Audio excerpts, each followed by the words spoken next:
कर्नाटका के जंगलों में बसा एक आदिवासी गांव जिसका नाम है कांतारा।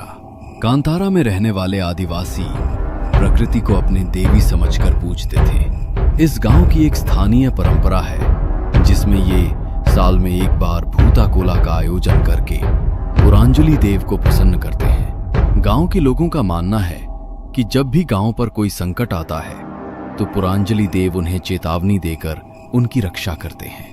12 साल का वीर कांतारा के जंगलों से वापस अपने गांव लौट रहा था कि एक सुनहरा सियार झाड़ियों के पीछे से हवा की रफ्तार में उसके सामने से निकल जाता है। भूरे आंखों वाला सुनहरा सियार, इसे देखना तो अशुभ माना जाता है।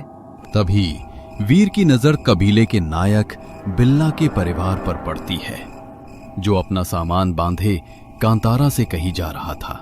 नायक चाचा, कहाँ जा रहे हैं आप? पिताजी के बाद अब जंगल की सुरक्षा की जिम्मेदारी आपकी है ना? जिम्मेदारी थी बेटा, पर अब हमारी जान पर ही बनाई है। कांतारा की रक्षा जिनके हाथों में थी, उन्हीं के प्रकोप ने इन जंगलों को, यहाँ रहने वाले लोगों को खतरे में डाल दिया है। आए दिन कुछ न कुछ घटनाएं हो रही हैं यहाँ। ऐसा रहते मैं अपने परिवार की जान खतरे में नहीं डाल सकती। और तुम सुधीर, तुम तो कहते थे कि तुम मेरा साथ कभी नहीं छोड़ोगे। तुम्हें भी कांतारा को छोड़कर चले जाना चाहिए वीर। तुम्हारे पिता तो मुखिया थे ना, जब वो ही नहीं बचे तो बाकी लोगों का क्या होगा? वीर अपने आसपास गांव को खाली होता देख रहा था और इसी बीच 1 महीने पहले गुजरे अपने पिता की मौत का रहस्य फिर उसके दिमाग में कौंधने लगा।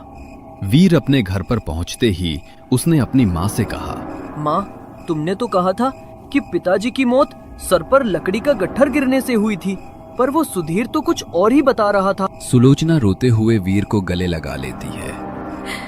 मैं क्या बताती तुझे, तेरे बाबा ने पूरे गांव की सुरक्षा की कसम खाई थी और उसी कसम ने उनकी जान ले ली। माँ की बात सुनने के बाद अब वीर की उत्सुकता और भी ज्यादा बढ़ गई थी। माँ, बताओ ना, ये सब क्या है और कैसे शुरू हुआ? क्यों पूरा गांव खाली हो रहा है? सब कहाँ चले गए? बेटा, ये सब 1 साल पहले शुरू हुआ था। पुरंजलि देव को प्रसन्न करने के लिए पूरा गांव तैयारियां कर रहा था, लेकिन उत्सव से 2 दिन पहले अचानक गांव में एक अनहोनी हुई। गांव के बाहर जंगल में कुछ लोगों ने तंत्र मंत्र का सामान और एक नरमुंड पड़ा हुआ देखा। मुखिया जी, कल रात जंगल में किसी ने तंत्र मंत्र करके नर बलि दी है। भूताकोला से पहले ये अपशगुन बहुत बड़ी अनहोनी का संकेत लग रहा है। पूरा गांव अपवित्र हो गया है। ऐसे में हम देवता का पूजन कैसे करेंगे? मैं पता लगाने की कोशिश करता हूँ कि ये हरकत किसने की है। तुम लोग घबराओ नहीं, पुरंजलि देव सब जानते हैं। जब हमने कुछ गलत किया ही नहीं तो वो हम पर प्रकोप क्यों बरसाएंगे? 2 दिन बाद पूरा गांव भूताकोला के लिए मचान पर जमा हुआ था। ढोल नगाड़े बज रहे थे और गांव के ही 2 नृतक झूमकर नृत्य कर रहे थे। उनके सिर पर बड़े मुकुट लगे हुए थे, चेहरा लाल रंग से पुता हुआ था और आंखें बेहद डरावनी नजर आ रही थीं। एक नृतक चिमटे को आग में गर्म कर अपनी जीभ पर सटा रहा था तो दूसरा लोहे की कील को अपनी आंख की पलकों के आर पार किए बैठा था। तभी अचानक एक नृतक की आंखें ऊपर की ओर चढ़ जाती हैं और वो बुरी तरह से कांपने लगता है। देखो, पुरंजलि देव आ गए, सब लोग प्रणाम करो। जल्दी से देवता को बलि चढ़ाई जाए। 3 मुर्गे लेकर आओ। भूल की क्षमा दीजिए देव। भूल की क्षमा दीजिए देव। देवता नाराज हैं, जल्दी करो वरना अनर्थ हो जाएगा। नर्तक के शरीर में आई पूर्वज की आत्मा के कारण वो मुकुट पहने झूम झूम कर नाच रहा था। हमारी भूमि खतरे में है देव, रक्षा कीजिए। रक्षा? इस भूमि को अब खून से सींचा जाएगा, रक्तपात होगा, तबाही होगी। ये देव क्या कह रहे हैं? हमारे देवता तो कभी रक्त नहीं मांगते, ऐसा नहीं हो सकता। इसके पहले कि कोई कुछ समझ पाता, नर्तक की आंखों में खून उतर आया। गुस्से भरी निगाहों से सुलोचना को देखते हुए वो बोल पड़ा, तुम्हारा सिंदूर जल्दी ही मिटने वाला है। हर तरफ मातम ही मातम होगा। ना कांतारा बचेगा, ना जन, ना जीवन, ना देव। सभी ने देव को शांत करने की बहुत कोशिश की, पर वो शांत नहीं हुए। पूर्वजों की आत्मा यूं ही नहीं आती। वो सभी को किसी आगामी अनहोनी का संकेत दे रहे थे। और फिर अगली सुबह वो हुआ जिसने सभी को दहला कर रख दिया। रोज की तरह तुम्हारे पिता जंगल में लकड़ियां काटने गए हुए थे कि तभी उन्हें झाड़ियों से कुछ आहट सुनाई दी। कौन है वहाँ? आगे आओ। मैं जगजीवन हूँ, कांतारा का मुखिया। सामने आओ। अगले ही पल सूखे पत्तों पर खरखराहट की आवाज सुनाई देती है और एक ताकत मुखिया का पांव पकड़कर उसे जंगल में घसीट ले जाती है। अगले दिन बड़ी ही बेरहमी से मारा है, एक पूरा पैर उखाड़ कर ले गया। ये किसी इंसान का काम नहीं हो सकता। तो क्या कोई जानवर आकर मुखिया जी की जीभ और टांग उखाड़ ले गया? इस तरह कोई किसी को कैसे जख्मी कर सकता है? शरीर पर कहीं भी मांस की एक परत नहीं छोड़ी, छलनी छलनी कर दिया है। वीर अपने पिता को इस हालत में देखेगा तो खुद को संभाल नहीं पाएगा। मुझे लगता है हमें अंतिम संस्कार की तैयारियां शुरू कर देनी चाहिए भाभी। उस दिन के बाद एक एक करके लोग उस अज्ञात प्रेत का शिकार होने लगे। पता नहीं कौन है वह। सभी का कहना है भूताकोला पूजा में हुई गलती का ही प्रकोप है यह। उस दिन उत्सव से पहले कोई तांत्रिक पूजा की गई थी जिससे देव रुष्ट हो गए हैं और बलि मांगने लगे। पर मुझे नहीं लगता कि जंगल की रक्षा करने वाले देव किसी की जान ले सकते हैं। खैर, वजह जो भी हो, अब हमें भी कांतारा को छोड़कर चलना चाहिए। अगले कुछ दिनों में जंगल से आदिवासियों की एक के बाद एक लाशें मिलने लगी थी। सभी लाशों की हालत बहुत खराब थी। समझ नहीं आ रहा था कि ये किसी इंसान का काम है, जानवर का, या फिर किसी श्राप का। और फिर अचानक से एक रात पूरा गांव खाली हो गया। अपनी जमीन, घर, जानवर सब छोड़कर पूरा गांव न जाने कहां पलायन कर गया। 3 महीने बाद आज की तारीख में कांतारा के जंगलों को काटते हुए कुछ लोग खुदाई की मशीन चला रहे थे। अजब कहानी है। आपको लगता है सर इसमें कोई सच्चाई होगी? सच्चाई थी भी तो अच्छा, नहीं थी तो भी अच्छा है। डर के कारण ही सही लोगों ने पूरा गांव खाली तो कर दिया। पानी के भाव सोना मिल गया हमें। अब इस जंगल के नीचे छिपा खनिज हमारा होगा। लोगों ने गांव को खाली नहीं किया साहब, सभी लोग मारे गए। आसपास के गांव वाले कहते हैं कोई नहीं बचा। देवता का प्रकोप जब आता है तो हरा भरा पेड़ सूख जाता है, फिर इस गांव में कोई कैसे बचता? जो भी है, ये कहानियां हैं तो थोड़ी अजीब ही। आज के जमाने में ये सब सच हो सकता है, मुझे यकीन नहीं है। बात करने के पैसे नहीं मिलते तुम लोगों को, चलो अपना अपना काम करो। ये कहानी नहीं, सच है साहब। ये कोई आम जंगल नहीं है, इसकी रक्षा देवता करते हैं। अच्छा, देवता रक्षा करते हैं तो अब कहाँ है वो देवी देवता? हमारा तो कोई कुछ नहीं बिगाड़ रहा। ये कैसा देवता है जो उसे मानने वालों को ही खत्म कर दे? खैर, हमें तो मिनरल से मतलब है। करोड़ों की कमाई होगी। उन करोड़ों में 50 लाख उस बिचौलिए के होंगे, चूंकि आखिर मेहनत उसकी ही है। रात के 12 बजे खुदाई का काम रोककर मजदूरों के साथ कॉन्ट्रैक्टर वर्मा अपने तंबू में सोने चला जाता है।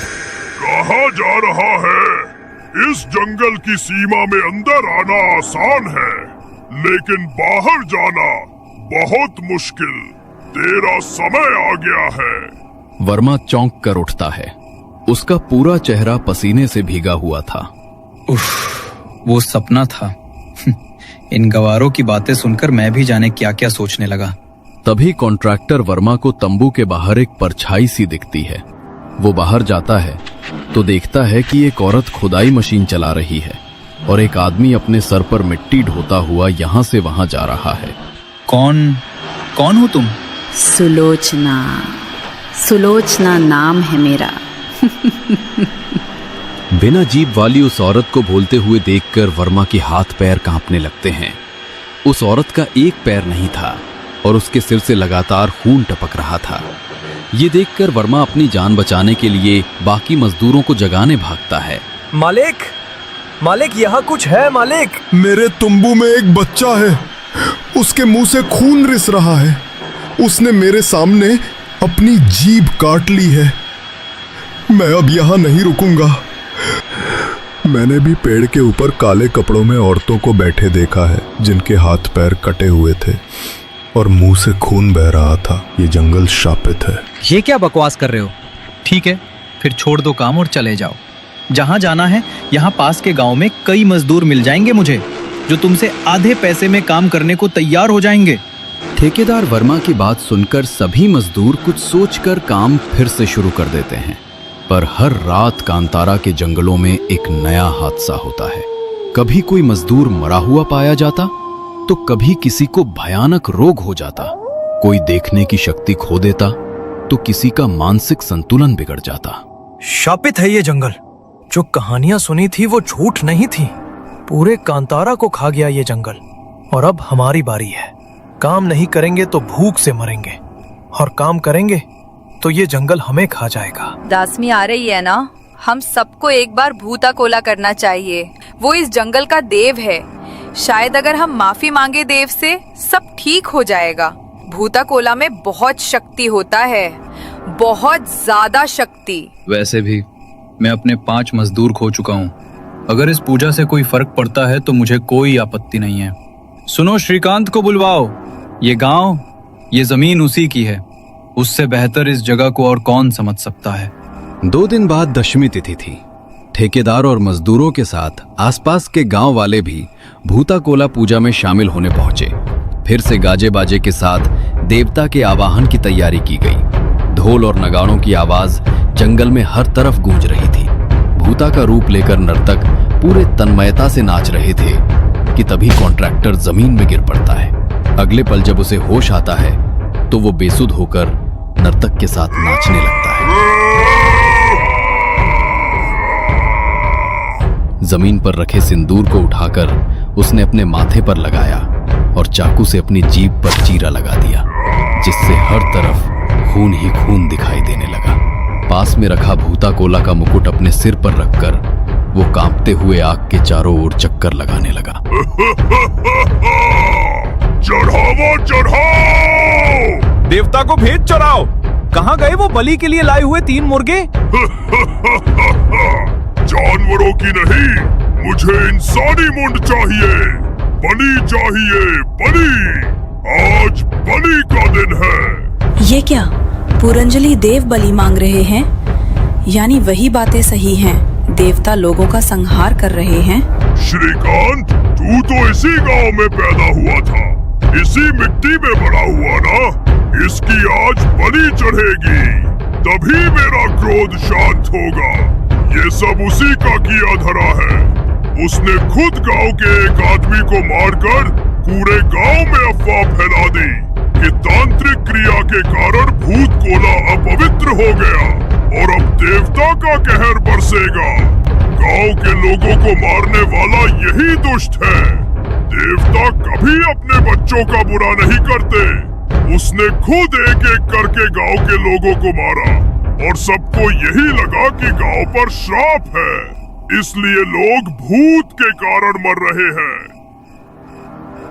ये अनपढ़ आदिवासी अपनी जमीन छोड़ने को तैयार नहीं है। कहते हैं जान दे देंगे, पर अपनी जमीन किसी को नहीं देंगे। ये सब उस मुखिया की पढ़ाई पट्टी है।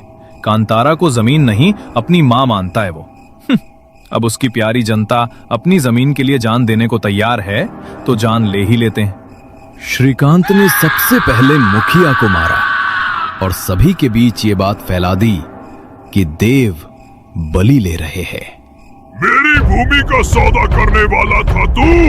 मेरे बच्चों को तरपाकर मारा है तूने। जिस कांतारा की जमीन को किसानों ने पसीने से सींचा था, उसे तुमने खून से सींचा है। अब मेरा क्रोध तेरी बलि से ही शांत होगा।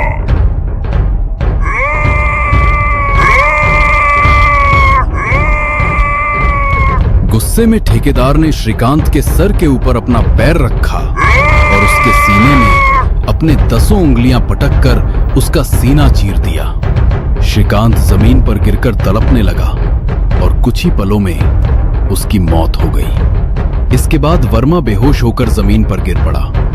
कुछ देर बाद जब उसे होश आया तो वो श्रीकांत को वहीं मरा हुआ देखकर सहम गया। ये श्रीकांत मर कैसे गया? ये सब क्या हो रहा है मेरे साथ? ये मैंने क्या कर दिया?